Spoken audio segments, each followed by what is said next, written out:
बिस्मिल्लाहिर्रहमानिर्रहीम। अस्सलाम वालेकुम students, welcome back to my channel educational tips. कैसे हैं आप सब? उम्मीद करती हूँ आप सब बच्चे बिल्कुल ठीक होंगे। तो स्टूडेंट्स, आज मैं आपके साथ शेयर करने जा रही हूँ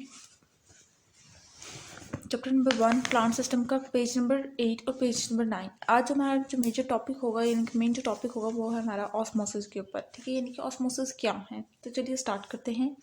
osmosis is a special kind of diffusion. Osmosis क्या है? ऑस्मोसिस एक स्पेशल तरह की डिफ्यूजन है, यानी कि और डिफ्यूजन क्या होता है? यानी कि कोई चीज़ डिफ्यूज हो जाना, ख़त्म हो जाना। ठीक है जी। While diffusion can be describe the movement of any kind of molecule from a region of higher to a lower concentration. अब वो कह रहे हैं कि जबकि अगर हम लोग सिर्फ डिफ्यूजन को डिस्क्राइब करना चाहें तो जब भी कोई चीज़ ऊंचाई से नीचाई की तरफ जाती है, हायर कंसनट्रेशन यानी कि ऊंचाई से, और लो कंसनट्रेशन यानी कि नीचाई पर, यानी कि इसकी मिसाल इस तरह से समझ लीजिए कि जिस तरह से पहाड़ से पानी नीचे गिर रहा है तो वो हायर कंसनट्रेशन से लोअर कंसनट्रेशन की तरफ आ रहा है। इसी तरह से जब भी कोई मॉलिक्यूल हाई कंसनट्रेशन से लो कंसनट्रेशन की तरफ जाता है, ऑस्मोसिस स्लाइटली डिफरेंट। तो ऑस्मोसिस थोड़ा सा चेंज होती है। It is a movement of water molecule from a region of high water concentration to a region of low water concentration across a partially permeable membrane। अब वो कह रहे हैं कि ये ऑस्मोसिस क्या है? ये वाटर की मूवमेंट है एक हाई कंसंट्रेशन से लो कंसंट्रेशन पर जाने की। और ये क्या होता है? ये किसके थ्रू ये मूवमेंट हो रही है? पार्शियली परमेबल मेम्ब्रेन के थ्रू ये मूवमेंट हो रही है। पार्शली यानी कि वो स्लाइटली परमेबल होती है मेम्ब्रेन। ठीक है जी। उसके बाद फिर आ जाते हैं, a partially permeable membrane is one which has very tiny holes in it, which allow only some molecule to pass through it। अब वो कह रहे हैं पार्शली होते हैं, वो होल्स होते हैं, वो बहुत थोड़े थोड़े होते हैं, जिसकी वजह से कुछ ही मॉलिक्यूल उस मेम्ब्रेन के अंदर से पास आउट हो सकते हैं।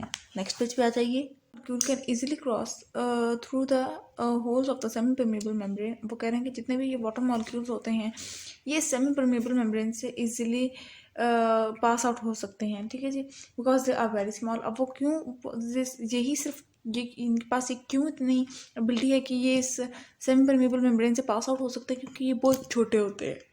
Large molecule such as sugar molecule are too big to get through the holes. और जो बड़े बड़े मॉलिक्यूल्स होते हैं, जिस तरह से अगर मैं कहूँ कि शुगर मॉलिक्यूल ये बहुत बड़े बड़े होते हैं, तो ये इन होल्स से नहीं पास आउट हो सकते। Water can travel both way across the membrane but because there are more water molecule in a weak sugar solution than the strong sugar solution। अब वो कह रहे हैं कि वाटर जो है वो दोनों सिचुएशन में, जो जहाँ पर वीक शुगर सोल्यूशन होगा उसमें भी, और जहाँ पे स्ट्रॉन्ग शुगर सोल्यूशन होगा उसमें भी, दोनों में ट्रैवल कर सकते हैं इजीली। लेकिन वाटर जो है वो ज़्यादातर वीक सोल्यूशन में ज़्यादा अच्छे से ट्रैवल करेगा। ठीक है जी, लेकिन ट्रैवल दोनों से कर सकते हैं। ठीक है जी। Water molecule will move mainly across the semi-permeable membrane into a strong sugar solution।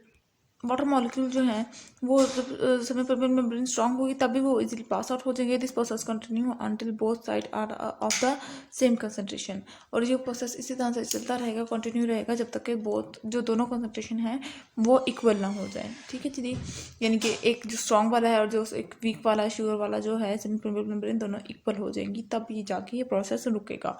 तो cell membrane of a plant and animal are partially permeable.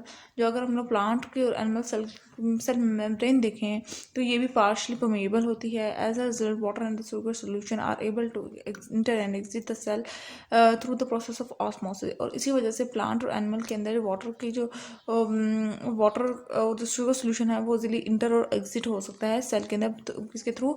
Osmosis के प्रोसेस के through. This means that the movement of water and sugar solution through the cell present in the root, stem and leaf are all result of the process of osmosis. इसी वजह से अगर हम लोग ये कहें कि जो वाटर की जो मूवमेंट है या शुगर की जो मूवमेंट है प्लांट के अंदर वो जस्ट बिकॉज ऑफ ऑस्मोसिस है, तो ये कहना बिल्कुल दुरुस्त होगा। अच्छा, ये यहाँ पर एक पिक्चर बनाई गई है, ये ज़रा हम लोग देख लेते हैं। A bag made from partial permeable membrane is filled with a strong sugar solution. The bag is tied to a piece of